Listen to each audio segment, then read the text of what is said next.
What's up guys, James Blonde is away from the office for a few weeks to focus on his son's next heart surgery, and we'd like to wish him and his son all the best in this trying time.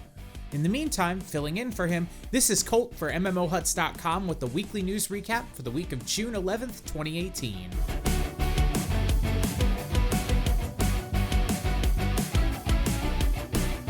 Another E3 week has come and gone, and there were some huge online gaming focused announcements. Let's take a quick look at the standouts. Bethesda announced that Fallout 76 will be an online only game. If by some miracle you missed the first announcement of the game, Fallout 76 is going to center around Vault 76, the first to open after the bombs drop. Every Vault dweller you meet in the game will be another player, and the game will feature open PvP and quick drop-in for your friends. Players who still want to experience the game in a single-player offline game will still be able to, but the experience has been tailor-made around sharing the story with others.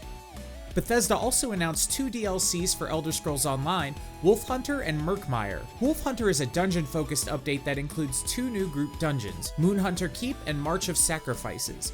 These dungeons will focus, as you may have guessed, on werewolves. Murkmire will further explore the territory and history of the Argonians and their culture, adding an entire new region and set of story quests to the game. Their foray into card games, The Elder Scrolls Legends, is also due for a relaunch that will include completely revamped visuals.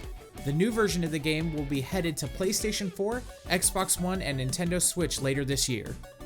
Nintendo actually dropped a huge surprise, well, other than the new Smash Bros. Game, on us in that Fortnite is now available on the Switch. I've been playing Fortnite on my Switch since it dropped and the game runs flawlessly. Interestingly, the game allows for in-game voice chat directly through headsets without the use of Nintendo's mobile phone app. Hopefully this will be a trend moving forward with Switch's multiplayer games. With Paladins and Fortnite now available on the Switch, and more games like Arena of Valor on the way, the Switch is proving itself to be a real presence in the online gaming space, and having reliable and intuitive voice chat should be a priority for Nintendo. Moving away from E3, the success of Fortnite has drawn 1 million Battle Royale games out of the woodwork to the surprise of absolutely no one. The minds behind the webcomic Cyanide and Happiness announced a 2D Battle Royale game called Rapture Rejects this week, and at the moment there isn't a ton of information on it. You can check out the reveal trailer and a sign up for the game's beta over on their website linked in the description.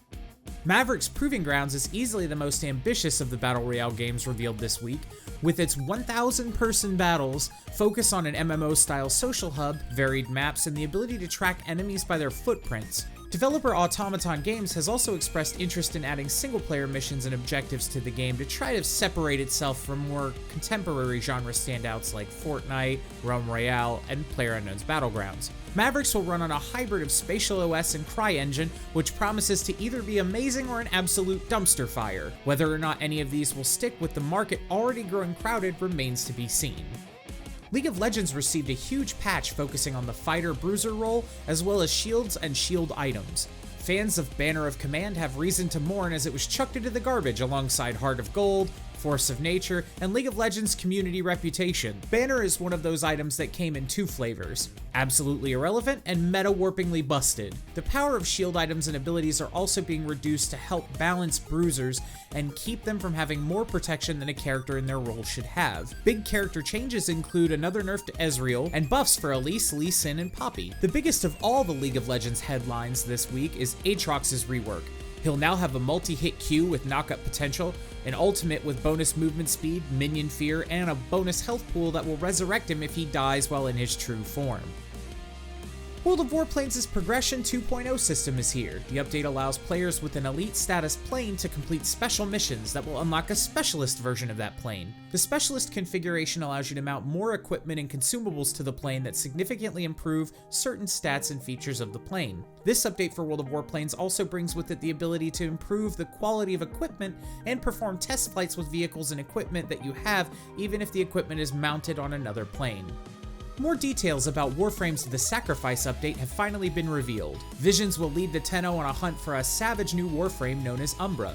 This update includes the new Umbra frame, which specializes in blades, new items, armor, and companion armor, as well as the titular cinematic storyline quests. Warframe also introduces an overhauled UI with the new update, including custom UI themes, a revamped inventory menu, new vendor menus, and even new UI sounds.